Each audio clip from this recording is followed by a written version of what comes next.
തുള്ളുവതോ ഇളമൈ എന്ന ചിത്രത്തിലൂടെ ശ്രദ്ധേയനായ തമിഴ് നടൻ അഭിനയ് കിങ്ങർ അന്തരിച്ചു. കരൾരോഗബാധിതനായി ഏറെക്കാലമായി ചികിത്സയിലായിരുന്നു. ഇന്ന് രാവിലെ ചെന്നൈയിലായിരുന്നു അന്ത്യം. പരാജയപ്പെട്ടവരുടെ എണ്ണം വിജയിച്ചവരെക്കാൾ വളരെ കൂടുതലാണ് സിനിമാ മേഖലയിൽ. അത്തരം ഹൃദയഭേദകമായ നിരവധി കഥകളിൽ ഒന്നാണ് അഭിനയ് കിങ്ങറുടേത്. 44 വയസ്സുള്ള അഭിനയ് ഗുരുതരമായ കരൾ രോഗത്താൽ വലയുകയായിരുന്നു. ശാരീരികമായും സാമ്പത്തികമായും ബുദ്ധിമുട്ടി. ജോലിയില്ലാതെയും പരിചരിക്കാൻ ആരുമില്ലാതെയും അദ്ദേഹം തന്റെ ചികിത്സാ ബില്ലുകൾ അടയ്ക്കാനും അടിസ്ഥാന ജീവിത ചെലവുകൾ വഹിക്കാനും ബുദ്ധിമുട്ടിയിരുന്നു. ഇന്ന് അദ്ദേഹം മരണത്തിന് കീഴടങ്ങി. ചികിത്സയ്ക്കായി സാമ്പത്തിക സഹായം അഭ്യർത്ഥിച്ച് അദ്ദേഹം ഒരു വീഡിയോ അടുത്തിടെ പോസ്റ്റ് ചെയ്തിരുന്നു.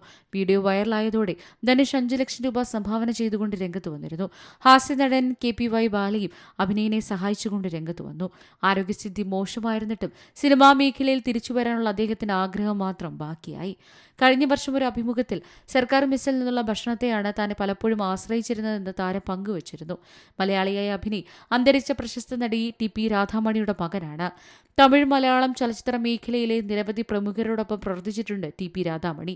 രാമു കാര്യാട്ടിന്റെ 7 രാത്രികൾ എന്ന ചിത്രത്തിലൂടെയാണ് സിനിമയിൽ അരങ്ങേറ്റം കുറിച്ചത്. സിന്ദൂരച്ചെപ്പ് എന്ന ചിത്രത്തിലെ തമ്പ്രാൻ തൊടുത്തത് മലരമ്പ്, തമ്പ്രാട്ടി പിടിച്ചത് പൂങ്കൊമ്പ് എന്ന പ്രശസ്ത ഗാനം രംഗത്ത് അവതരിപ്പിച്ചത് രാധാമണിയാണ്. ദേശീയ പുരസ്കാരം നേടിയ ഉത്തരായനത്തിൽ ശ്രദ്ധേയമായ വേഷം ചെയ്തിരുന്നു രാധാമണി. അടുക്കള എന്ന സിനിമ നിർമ്മിച്ച് സാമ്പത്തിക ബുദ്ധിമുട്ടിലായിരുന്നു നടിയും കുടുംബവും. 2019 ക്യാൻസർ രോഗത്തെ തുടർന്നാണ് രാധാമണി മരിക്കുന്നത്. തമിഴിലായിരുന്നു അതേസമയം അഭിനയ് കൂടുതലും അഭിനയിച്ചത്.